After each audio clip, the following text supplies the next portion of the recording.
नमस्कार, आप देख रहे हैं CWB हिंदी न्यूज।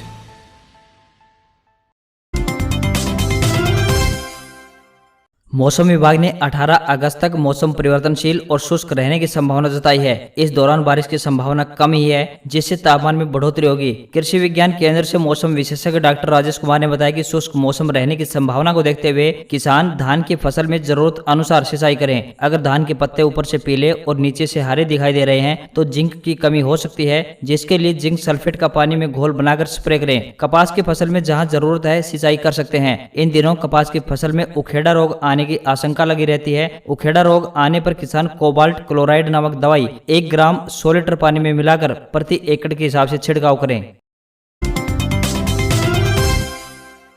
रक्षाबंधन पर्व पर बहनें एक बार फिर से हरियाणा रोडवेज बसों में मुफ्त यात्रा कर सकेंगी। इसके साथ ही उसके साथ जाने वाले 15 साल तक के बच्चों की भी टिकट नहीं लगेगी। बहनें बिना किसी असुविधा के अपने भाइयों के घर जाकर राखी बांध सकें, इसी को लेकर रोडवेज विभाग ने ये निर्णय लिया है। बस में यात्रा करने वालों को फेस मास्क के साथ साथ अन्य कोविड प्रोटोकॉल का भी ध्यान रखना होगा। हरियाणा परिवहन विभाग ने सभी डिपो महाप्रबंधकों को निर्देश जारी कर दिए हैं कि रक्षाबंधन पर महिलाओं को मुफ्त बस सुविधा मुहैया कराने में कोई कोताही नहीं बरती जाए।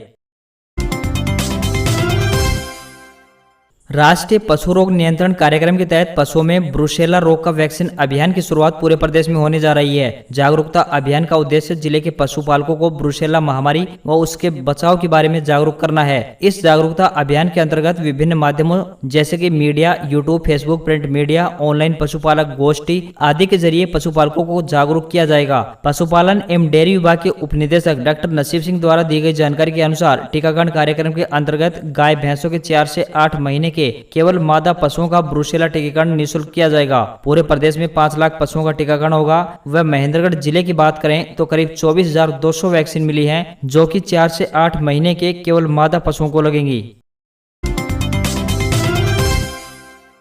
भले ही हरियाणा प्रदेश सरकार सरकारी स्कूलों की स्थिति सुधारने के लिए अथक प्रयास कर रही हो, मगर जमीनी स्तर पर अभी बहुत काम किया जाना बाकी है। देश भर में मानसून चल रहा है, उसके बावजूद भी प्रदेश के 37% स्कूलों की छतों पर बरसाती पानी निकासी तक नहीं हो पा रही है। करोड़ों की इमारतों की छतों पर दीवारों में पानी का सीलन आ चुकी है। कई स्कूलों की छतों पर तो घास व पेड़ उगे हुए हैं, तो कईयों के परिसर में कांग्रेस घास की भरमार है। यह सार है सामाजिक संस्था राह ग्रुप फाउंडेशन की ओर से करवाए गए सर्वे का, जिसमें राह ग्रुप फाउंडेशन ने प्रदेश भर के 20 जिलों में अलग अलग स्तर पर 400 सरकारी स्कूलों को शामिल किया गया है, जिसमें प्राइमरी, मॉडल संस्कृति स्कूल, मिडिल, हाई व सीनियर सेकेंडरी, आरोही मॉडल, जवाहर नवोदय विद्यालय स्कूलों को शामिल किया गया था। सबसे बड़ी बात यह है कि 82% से अधिक स्कूलों की पिछली चारदीवारी के पास गंदगी का आलम है। इससे दीवारों में सीलन बढ़ रही है। बड़ी बात तो यह है कि इस बारे में चेताने के बावजूद भी सफाई करवाने की कोशिश करने की बजाय हर कोई अपना पल्ला झाड़ रहा है। साथ ही इस स्थिति से अवगत होते हुए भी इस विभाग के अधिकांश अधिकारी चादर तानकर सो रहे हैं।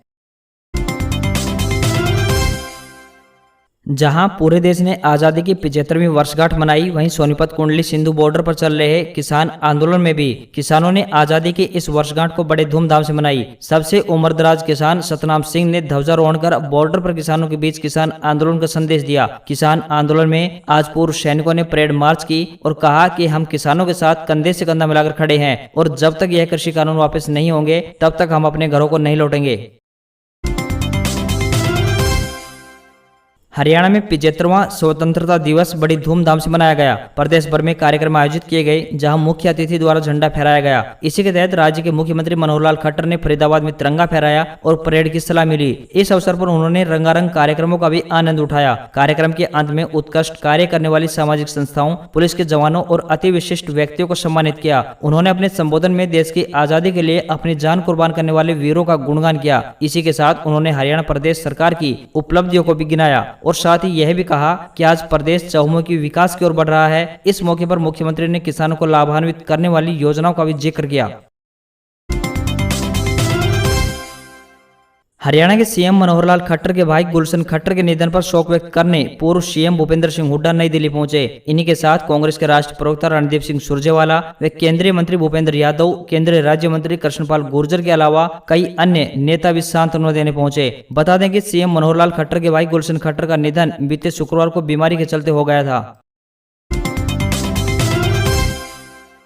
देश भर में 75वां स्वतंत्रता दिवस समारोह धूमधाम से मनाया गया। राजस्थान की राजधानी जयपुर भी आजादी के इस महोत्सव से अछूती नहीं रही। स्वतंत्रता दिवस के मौके पर शहर के सभी प्रमुख सरकारी कार्यालय और पर्यटन स्थलों पर आकर्षक लाइटिंग की गई थी। इसे देखने के लिए बड़ी संख्या में शहरवासी उमड़ रहे हैं। राजस्थान विधानसभा, अमर जवान ज्योति, विद्युत भवन, राजस्थान आवासन मंडल, स्टैच्यू सर्किल, नगर निगम, डीएलबी से लेकर सचिवालय तक हर तरफ दीपोत्सव की रोशनी आकर्षण का केंद्र बन गई। इससे पहले राजधानी के सवाई मानसिंह स्टेडियम में रविवार को मुख्यमंत्री अशोक गहलोत ने ध्वजारोहण कर स्वतंत्रता दिवस समारोह की विधिवत शुरुआत की। बड़ी संख्या में देश भर से आए कलाकारों ने रंगारंग प्रस्तुति देकर शहरवासियों का दिल जीत लिया।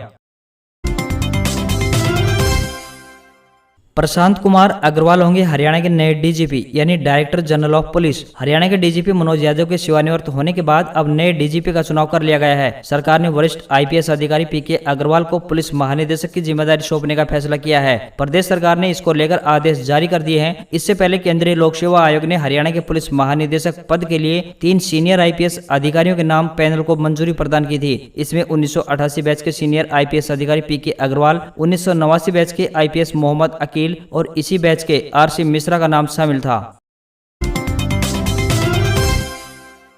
प्रधानमंत्री नरेंद्र मोदी ने 8वीं बार लाल किले की प्राचीर से भाषण दिया। 1.5 घंटे के इस भाषण में मोदी ने ओलंपिक से लेकर एयर स्ट्राइक तक का जिक्र किया। मेडल विजेताओं के सम्मान में खुद भी ताली बजाई और देश से भी बजवाई। खिलाड़ी, किसान, युवा, महिला, उद्यमी, वैज्ञानिक, डॉक्टर, फ्रंटलाइन वर्कर्स सभी का जिक्र किया। हाइड्रोजन मिशन और गति शक्ति स्कीम का ऐलान किया। प्रधानमंत्री ने सर्जिकल स्ट्राइक, एयर स्ट्राइक का भी जिक्र किया और कहा कि दुश्मनों को नए भारत का संदेश दिया। उन्हें बताया कि भारत बदल रहा है, भारत कठिन से कठिन फैसले ले सकता है और इससे झिझकता भी नहीं है। आजादी के अमृत महोत्सव के 75 हफ्तों का ऐलान किया और यह भी कहा कि इन 75 हफ्तों में 75 वंदे भारत ट्रेन चलाई जाएंगी।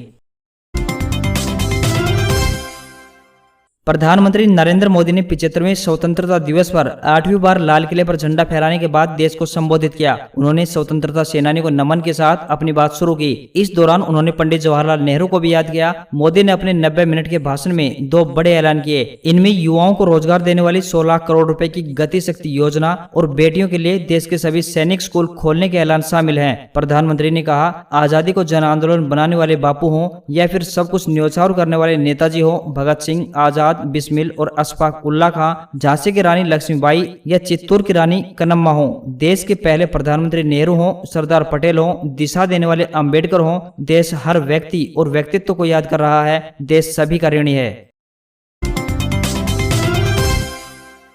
आजादी के जश्न के दौरान कश्मीर से एक ऐसी तस्वीर सामने आई है जिसने साबित कर दिया है कि आतंकवादी का कोई मजहब नहीं होता और देशभक्त का एक ही मजहब होता है, वो है तिरंगा। जो बुरहान वानी कभी आतंकवाद का पोस्टर बॉय बन गया था, आज उसी के पिता मुजफ्फर अहमद वानी ने स्कूल में तिरंगा फहराया, राष्ट्रगान गाया। आतंकी संगठन हिजबुल के कमांडर बुरहान वानी को 8 जुलाई 2016 को सुरक्षा बलों ने ढेर कर दिया था। मुजफ्फर अहमद त्राल के एक सरकारी स्कूल में प्रिंसिपल है। रविवार को उन्होंने यह फ्लैग होस्टिंग की। इस दौरान टीचर्स भी मौजूद रहे। इसका वीडियो सामने आया है जिसमें राष्ट्रगान की धुन पर मुजफ्फर अहमद समेत पूरा स्कूल तिरंगे को सलामी दे रहा है।